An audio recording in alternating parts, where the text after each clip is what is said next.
또 주님 앞에 예배를 사모하셔서 새벽을 깨우시며 주님 자리에 나오신 귀한 성도님들을 축복합니다. 예, 오늘 저희가 함께 본 에스겔 3장은 에스겔 2장과 매우 유사합니다. 어저께 주일 본문인 에스겔 2장과 3장은 비슷합니다. 에스겔 1장이 이제 에스겔 환상으로 시작합니다. 그래서 우리가 이 에스겔을 읽는 동안 꿈을 꾸시는 분들도 계실 수 있어요.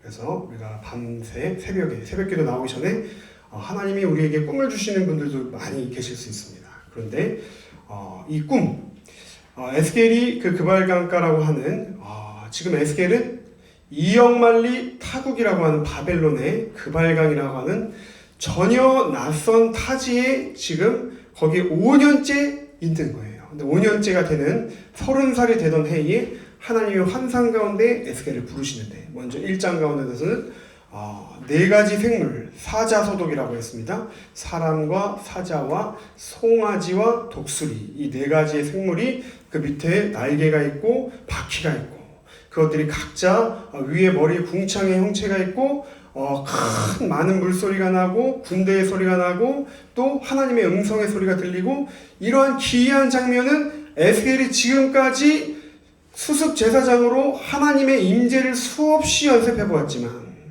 하나님의 현존과 지성소에 들어가는 연습을 많이 학습하고 훈련받았던 그조차도 이러한 경험은 보지도 듣지도 못한 전혀 새로운 차원의 하나님의 두려운 환상이었어요. 그래서 이러한 그발강가에서 놀라운 환상을 통해 에스겔을 만지시고 부르셨을 때 깊은 강가에서의 이 하나님과의 만남이 에스겔의 전 인생의 생애를 바꾸어 놓습니다. 그래서 이 에스겔 1장에서 환상을 다루고 2장과 3장에서는 바로 하나님이 에스겔을 사역자로 부르신다, 사명자로 부르신다, 그 소명장인 것을 저희가 볼 수 있습니다.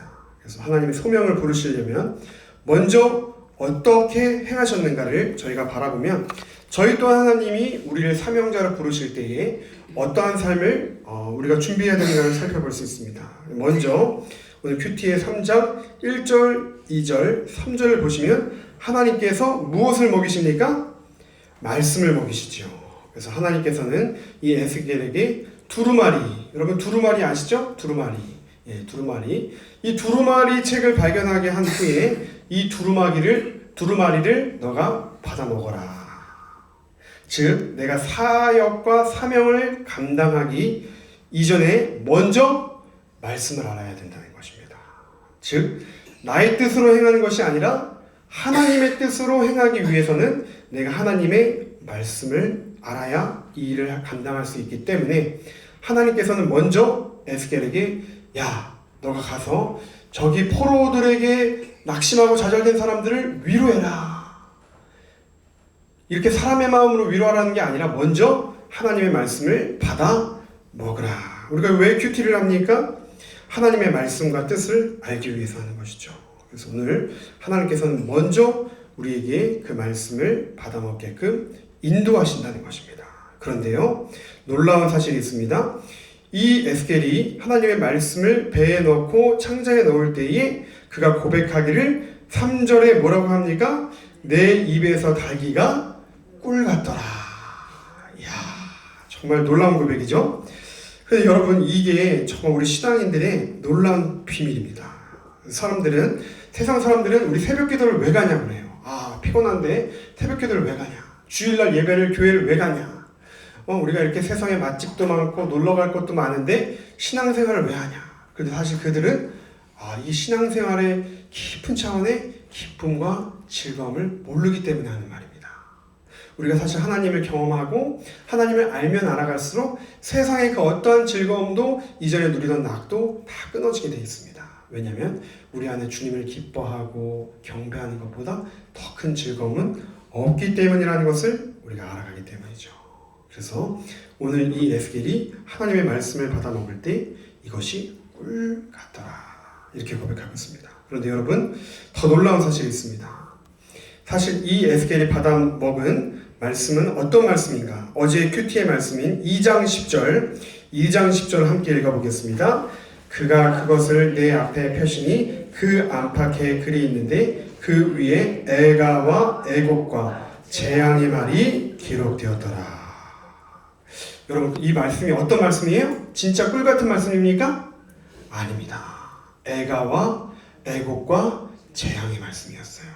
그런데 사실 이 애가와 애곡과 애곡하는 마음과 이런 재앙과 같은 말씀을 꿀같이 받아먹을 수 있는 사람이 누가 있겠습니까?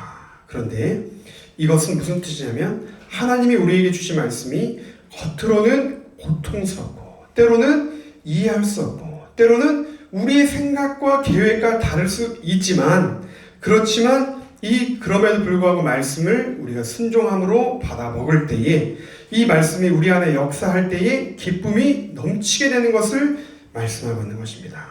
여러분, 요즘에 유행어가 있습니다. 그 유행어가 뭐냐면 아들아 너는 계획이 다 있구나. 이 영화 기생충에서 나온 저희 유행어입니다. 그런데 여러분, 계획대로 돼야지만 직성이 풀리시는 분들이 많이 있습니다. 그런데 이 유행어처럼 계획대로만 우리 인생이 다 됐으면 얼마나 좋겠습니까? 그렇죠? 우리가 계획한 대로 성취되고 계획한 대로 실현되고 계획한 방향대로 우리가 추구되고 그러나 우리 인생은 계획대로 되는 것보다 계획대로 되지 않는 것이 더 많은 것이 우리 인생입니다.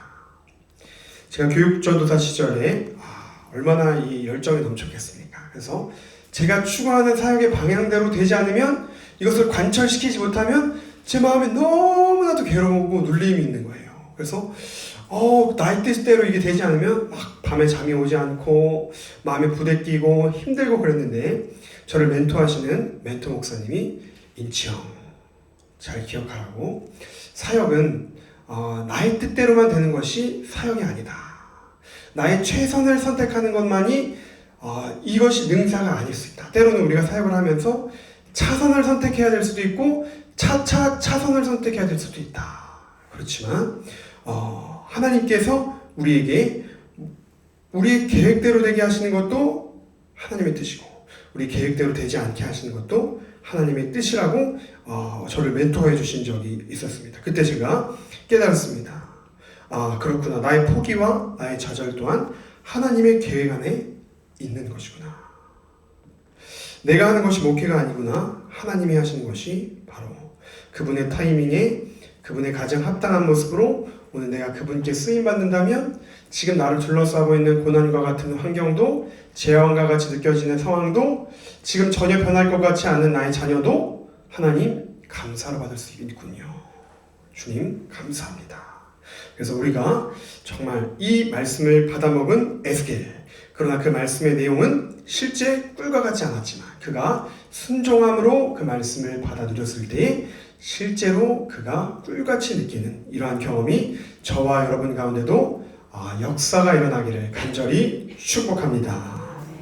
그렇습니다. 오늘 우리가 가장 하나님이 보시기에 합당하신 모습으로 우리 안에 빛 되신 예수님께서 영광 받으시도록 우리의 힘을 빼고 하나님께서 주관하여 주십시오. 하나님께서 우리의 가정을 통치하여 주십시오. 하나님께서 우리의 나라와 교회의 주인 되어 주십시오. 이 사실을 알면 우리가 복되고도 즐겁습니다.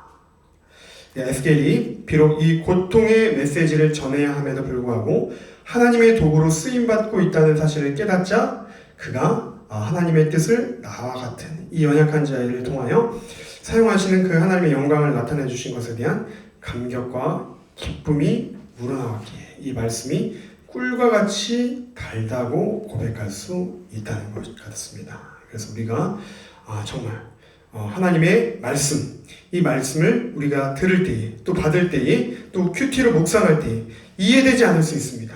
또 어려울 수 있습니다. 그러나 그것으로 우리가 중단하지 말고 우리가 끊임없이 이 말씀을 묵상하며 하나님, 이 말씀을 통하여 오늘 저에게, 저의 가정에게, 저희 교회에게 주시는 말씀은 무엇일까요? 제가 이 말씀이 잘 이해되지 않습니다. 하나님 말씀을 해석할 수 있는 지혜를 주시고 성령의 감동을 더하여 주시옵소서. 그래서 우리가 신앙의 연수가 늘어난다고 해서 교회의 출석이 늘어난다고 해서 그에 비례해서 우리의 말씀의 지식이 늘어나는 것이 아닙니다. 말씀이 우리의 피와 살이 되는 것이 아닙니다.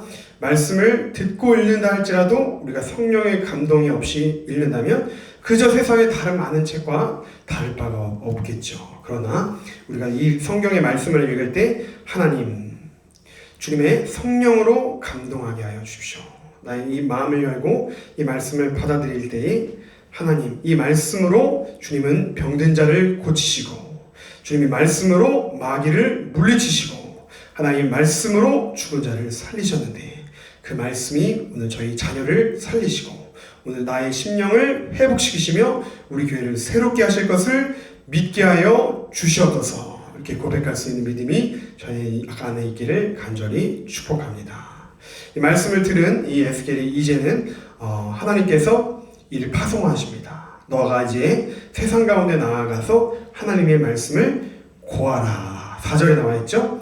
내 말로 그들에게 고하라. 그런데 하나님이 이 에스겔을 보내는 사람이 바로 외국인에게 보내는 게 아니라 자국민에게 보낸다는 것입니다. 그래서 너를 내가 다른 언어를 사용하는 사람들에게 보내는 것이 아니다. 같은 동족에게 보내는 것이다. 그런데 그 동족들이 너의 말을 듣지 않을 것이다. 왜냐하면 그들은 강팍하여진 마음을 가진 패역한 족속이기 때문이다. 그러나 그럼에도 불구하고 너는 두려워하지 말라. 이것이 오늘 말씀의 두 번째 포인트입니다. 첫 번째는 말씀을 먹읍시다이고, 두 번째는 말씀을 전하라. 그런데 우리가 말씀을 전할 때에 사실 우리가 외국에 나가서 말씀을 전하는 일은 그렇게 많지 않습니다. 그렇죠? 우리가 말씀을 전하는 것은 우리 이웃이나 우리 가족이나 우리 친지입니다. 그런데 우리나라 말 한국말로 말씀을 전하는데도, 복음을 전하는데도 그들이 듣는다고 그럽니까? 그렇지 않다고 그럽니까? 우리 성경에 보면 그들이 듣지 않을 것이다. 그러나 두려워하지 말라 말씀하고 계시죠. 하나님께서는 이 에스겔에게 말씀을 전할 것을 명령하실 때에 이 에스겔이 이 말씀을 전하면서 거부받을 것까지도 다 하나님은 알고 계셨습니다. 그런데 우리가 기억해야 될 것은 하나님께서 우리를 불러주셨고 구원하여 주셨는데, 하나님께서 우리 혼자만 구원으로 끝 이렇게 우리를 불러주신 것이 아니라 바로 우리에게 주신 그 구원의 기쁨을, 복음을 우리 이웃들에게 증거하는 사명자로 우리를 불러주셨다는 거예요. 그래서 우리가 정말 우리 마주하는 이웃 가운데, 오늘 만나는 사람들 가운데, 또 우리의 가족과 친지 가운데 우리가 복음을 증거해야 할 사명이 있습니다. 때로는 이 복음을 증거하고 하나님의 나라를 세우는 일은 결코 평탄한 삶 가운데 이루어지는 것이 아닙니다. 때로는 우리의 삶의 대가를 지불해야 될 수도 있습니다. 소중한 것을 포기해야 될 수도 있습니다. 때로는 나의 목숨까지도 주님, 이 가정을 구원하기 위하여, 나의 자녀를 복음화시키기 위하여 정녕 이 부모의 생명까지 주님 요구하십니까? 우리의 목숨까지도 내어놓아야 할 대가를 치러야 될 수도 있습니다.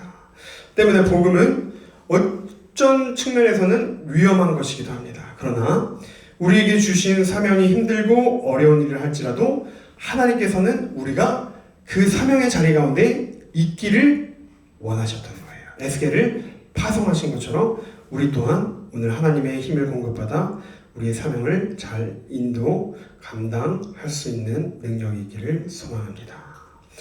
마지막으로 하나님의 성령의 감동을 우리가 살펴보기를 원합니다. 마지막으로 이제 오늘 10절에서 15절을 보면은 이렇게 하나님께서 패역한 이스라엘 백성들에게 지금 말씀을 전하라고 하면서 패역한 이스라엘 모습들을 환상 가운데 보여주셨습니다. 그런데 이러한 것들을 바라본 에스겔의 마음 가운데는 분노와 좌절, 절망, 괴로움이 가득했습니다. 왜냐하면 이스라엘의 그러한 패역함과 그러한 죄악들, 끊임없는 굳어진 그러한 강팍한 마음으로 말미암아 하나님이 도저히 이스라엘 백성들과 더 이상 함께 계시기가 어려운 지경을 다 바라봤기 때문입니다. 그래서 이스라엘의 죄의 결과는 하나님의 징계인 것을 바라보게 되었을 때 에스겔은 그것을 바라보며 몹시 마음이 견디기가 힘들었습니다. 그러나 그때에 이 에스겔의 절망함을 하나님께서는 그냥 내버려 두시지 않으시고 이를 위로하셨습니다. 에스겔을 어떻게 위로하시는가? 바로 주의 영이 나를 들어 올리시는데, 12절에 나와 있죠? 주의 영이 나를 들어 올리시는데 내 뒤에서부터 큰 여호와의 영광이 그의 처소로부터 나오더라. 그 14절의 말씀, 오늘 가장 중요한 말씀이기 때문에 같이 함께 읽어보겠습니다. 주의 영이 나를 들어올려 데리고 가시는데 내가 근심하고 분한 마음으로 가니 여호와의 권능이 힘있게 나를 감동시키더라. 아멘. 여러분, 오늘 이 말씀이 저와 여러분의 말씀이 되기를 축복합니다. 우리의 인생 가운데 우리의 계획대로 우리의 뜻대로 되지 않는 순간이 너무 많습니다. 하나님, 이게 무엇입니까? 이게 어떠한 결과입니까? 하나님, 왜 이러한 우리 자녀에게 고난을 주시는 것입니까? 그러나 그때에 우리의 좌절과 절망을 하나님 방치해 두신 분이 아니에요. 하나님의 높은 차원으로, 영광의 차원으로 우리를 끌어올리시고 가셔가지고 거기서 하나님의 영광 가운데 우리가 분한 마음으로, 우리가 근심한 마음으로 있을 때에 여호와의 권능이 힘있게 나를 감동시키더라. 여러분, 이 감동의 역사가 오늘 저와 여러분의 심령 가운데 있기를 간절히 축원합니다. 이 감동은 세상에 줄 수 있는 감동이 아닙니다. 우리는 오직 말씀과 성령을 통해서만 이 감동을 경험할 수 있습니다. 오늘 하나님께서는 우리를 인도하여 주시는데, 주의 영이 우리를 들어 올리고 내려가시는데, 우리의 상한 심령을, 우리의 낙심된 마음을, 우리의 곤비한 영혼을, 우리의 분한 마음을, 우리의 여러 가지 복잡한 감정을 하나님께서 다 아시고 그것들을 여호와의 권능 가운데 힘있게 나를 감동시키시더라. 그래서 우리가 정말 하나님의 인도하심을 왜 말씀 가운데 찾아야 되는가? 우리가 이례적인 위로가 아니라 하나님의 감동과 감화와 위로와 교통하심의 역사는 오늘과 내일과 우리가 저 천국을 가는 그날까지, 아니 그 이후에까지 영원토록 지속되어야 할 일이기 때문입니다. 변함없이 하나님께서 우리의 삶에 간섭하시고 역사하신 하나님의 섭리에 동참하며 끊임없는 우리가 주님의 인도하심 가운데 순종하는 삶을 살 수 있는 귀한 하루, 또 한 주가 되시기를 간절히 축복합니다. 우리 첫 번째 오늘 말씀을 우리가 왜 먹어야 하는가? 바로 하나님의 말씀은 우리의 삶을 소망으로 회복시키는 유일한 능력의 말씀이기 때문입니다. 두 번째, 그 말씀을 우리가 전파해야 합니다. 하나님은 우리만 구원하시기 위해서 그 말씀을 주신 것이 아닙니다. 우리가 정말 때를 얻든지 못하든지 그 말씀을 전파하기를 원하신다는 것입니다. 마지막 세 번째, 성령의 감동을 받아야 된다는 것입니다. 우리가 다른 것은 우리가 삼키기 쉽지만 쓴 것은 우리가 삼키기 어렵습니다. 그렇지만 성령의 감동을 받는다면 우리가 어려운 순간도 견딜 수 있습니다. 어려운 순간도 능히 넘어갈 수 있습니다. 그래서 우리 인생의 주권이, 우리 인생의 주님이 왕 되시는 것이 오직 주님 한 분만으로 우리 만족하는 인생 되게 하여 주시옵소서. 그 주님께서 오늘 우리 가정을, 나 개인의 심령을, 우리 교회를, 이 나라를 감화시키시고 감동시키시고 통치하여 주시옵소서. 이렇게 이 세 가지의 기도 제목으로 주님 앞에 나아갈 수 있는 귀한 새벽이 되시기를 간절히 축원합니다. 우리 주기도문들이신